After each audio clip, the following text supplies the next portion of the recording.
Hi everyone, it's Al here from Minaret Station, Alpine Lodge. Today we're going to do some fish and chips, in case you've been craving some takeaways during your lockdown. Fish and chips is a staple New Zealand takeaway food, but we're going to do it with a wee twist, especially with the batter. The batter is going to have egg white in it, and it's also Minaret Station lager beer.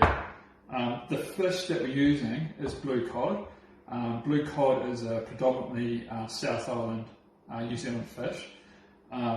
It is a bottom dwelling fish, so that means it sits at the bottom of the sea floor, and it's around 160 metres in depth where it will sit to. The fish grows up to 60 metres in length, 60 centimetres in length, not 60 metres, it's a pretty big fish, 60 centimetres in length. It's white flesh, it's very delicate, it's not a strong, pungent fish, it's perfect for fish and chips. If you don't have blue cod, you can use gurnard, you can use elephant fish, blue warrior, harpooker or groper, and also snapper. But personally in the South Island we feed snapper to our cats. We source our fish from Gravity Fishing at the lodge. And they do predominantly of their fishing down the bluff.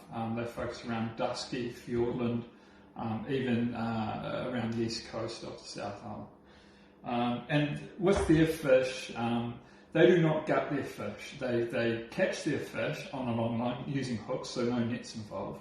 And they put the fish on ice, send it to us whole. We break down the fish, we gut the fish, we use the wings for our snacks, we use the belly, we use the frames for stock, we use the cheek, so every cut of that fish has purely got a purpose.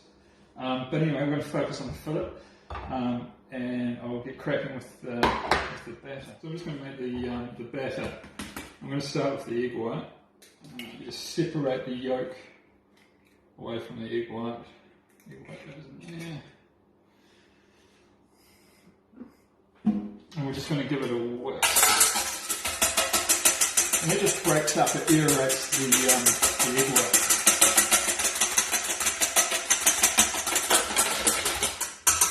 Just like that. And then a Minaret Station lager. Look, you can use a Pilsner, you can use a lager, you can use a heavy beer. If you don't want to use beer, you can use soda water. And that's why we're getting to that tempura batter. But the lager is really good because it's nice and light.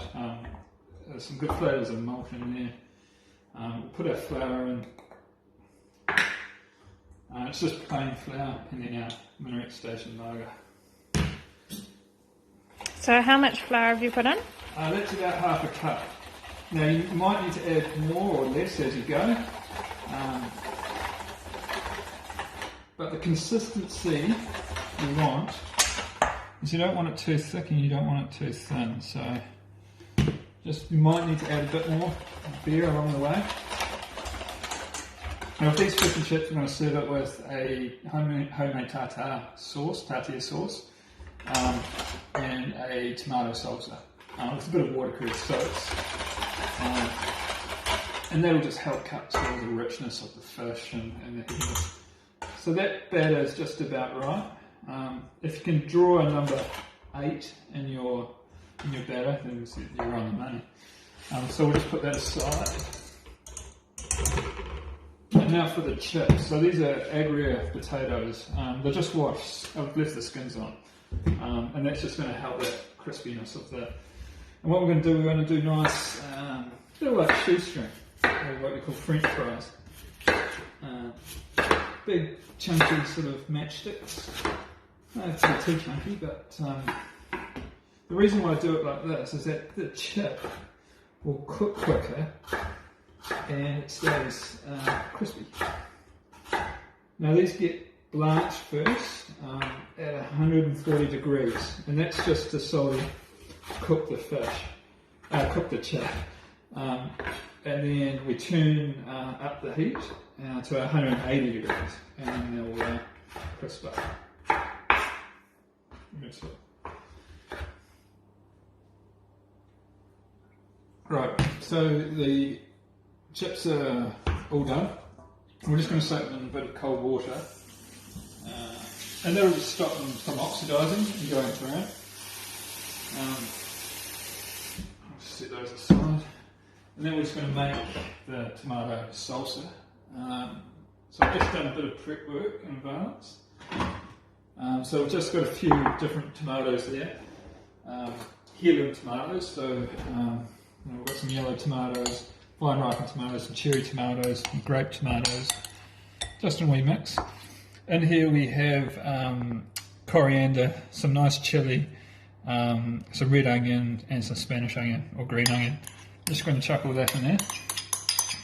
Now depending on how hot and spicy you like your salsa, you can add more chilli. Next we'll just add some olive oil and a bit of Chardonnay vinegar. So you probably want about 100 mils of extra virgin olive oil.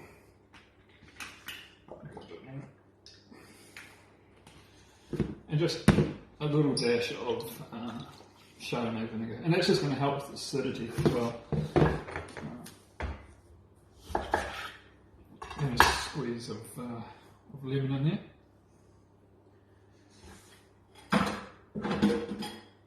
And then some salt and pepper.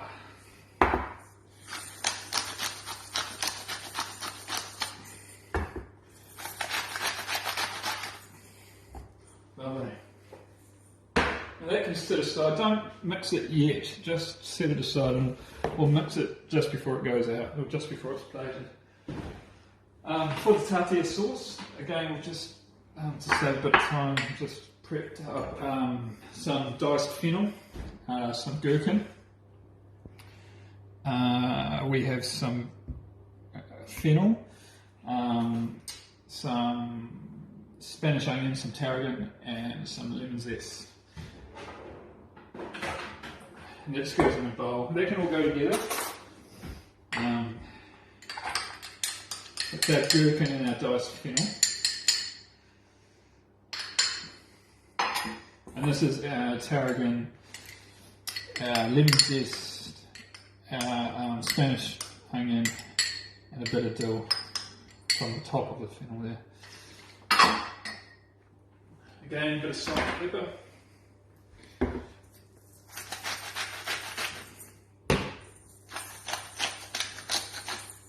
And we'll just add some squeeze of lemon in there as well.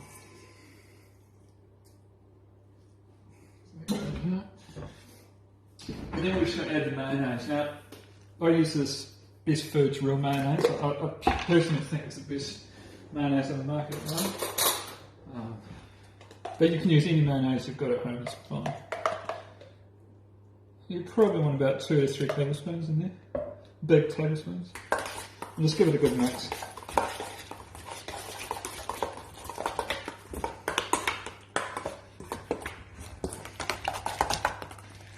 Lovely.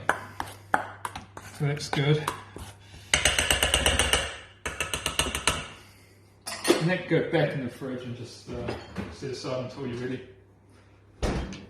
So with the chips, I've just drained them out of all that water in a colander, and I've let that sit for a couple of minutes. You just want to make sure that there's no water when you fry the chips, because obviously oil and water don't mix. So we're just using a basic deep fryer. You can pick these up from Home Depot stores.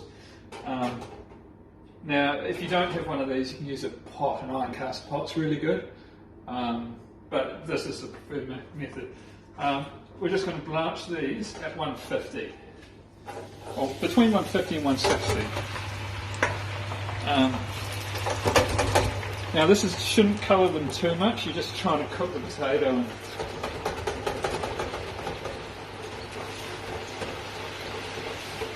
so you don't want to overfill the basket. Probably chuck a few more in there, and we'll do 2 batches. So how long would we blanch them for? So you blanch these for around, it could be about 5 minutes, not very long. So we've just finished blanching these chips at 160, 150 degrees. And I've just got a tray there with a paper towel, and we're just going to drain those. We're going to turn up the deep fryer to at 180. These chips are going to go back in. They're going to get golden brown and get crunchy on the outside. So the chips have gone back in at 180, and they've been there for about 5 minutes now. So they're almost done. They're getting crispy, so yeah. So we'll just drain those. And I'm just going to put it back into this oven tray here that's got a paper towel. It's going to go in the oven at 130. That's going to be like our warm drawer, so it'll stay nice and hot. It's still crispy. Oh.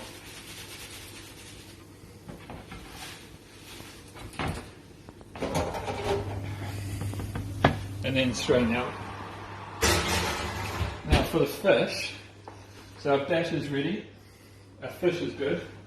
I'm going to start the fish process. So one piece at a time generally, and then into the fryer, 180 degrees. Just give it a shake and then drop. So in your batter, give it a wee shake and then drop. And sometimes you have to move the basket around and it'll just stop the fish from sticking on the bottom there. So we're just going to do it in batches as well, so 3 at a time. I could probably go 4 actually. Now this won't take very long at all to cook. So you don't have to go no flour. If you want to go flour, flour your fish. Well, I prefer not to because I find the batter gets too stodgy and then it's all about the batter than not about the fish. It should always be about the fish. So we're just going to start and get everything ready to plate out. Just give it a spoon. So we're just going to mix the salsa, give it a good mix. Nice and colourful, lots of herbs. And we're just going to put that in a bowl. Whatever bowl you got lying around, it doesn't have to be. You can put it directly on the plate if you like. But that's just going to sit in there. And then the same with our tortilla sauce. That's just going to go in here.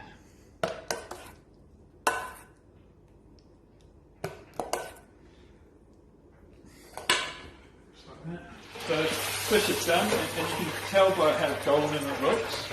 And you know it's nice and crispy, so we're just going to let that drain. We can turn off the deep fryer now. Drain our chips. And we'll give those a nice seasoning, salt. Our fish can go in here. And that can get a good coating in salt. And I'll bring it over to what you'd like to present, and I'm just using the board again today with a bit of paper to give it a fish and chip feel. Our tongs, our lovely chips. So they're nice and crispy they are. Another key thing is to use clean oil as well. It really helps.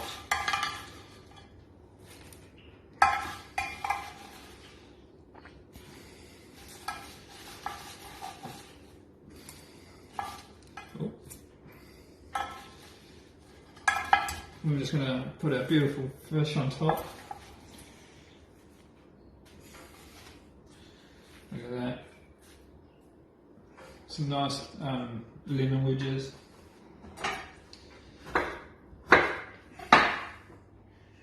Be generous with your lemon. And then just a bit of local watercress, just to green it up.